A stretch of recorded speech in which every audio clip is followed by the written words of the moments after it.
Welcome to Not Milk Never Milk. Subscribe if you're lactose intolerant. You begin with clean, damp hair. Aim for about 70% moisture so the mask spreads without dripping.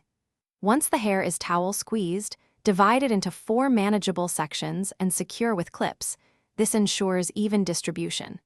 Take 1/2 to 1 full pump per section, depending on length and density, and work it into mid-lengths and ends first where damage concentrates. Make sure to use fingertips to comb the product through. This gives consistent coverage and avoids wasting the mask on your scalp. Once done applying to all sections, gently comb through each with a wide-tooth comb, working from ends toward roots to detangle and ensure product reaches every strand.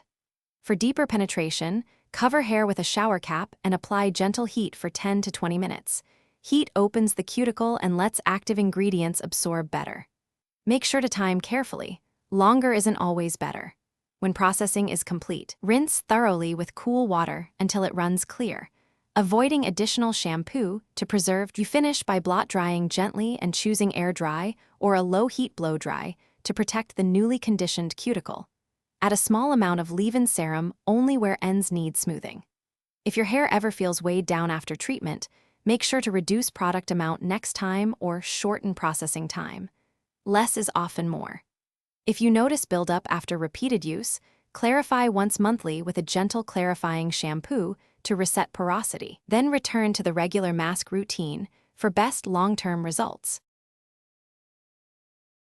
Thanks for watching. If this was helpful, leave a like and consider subscribing. See you next time.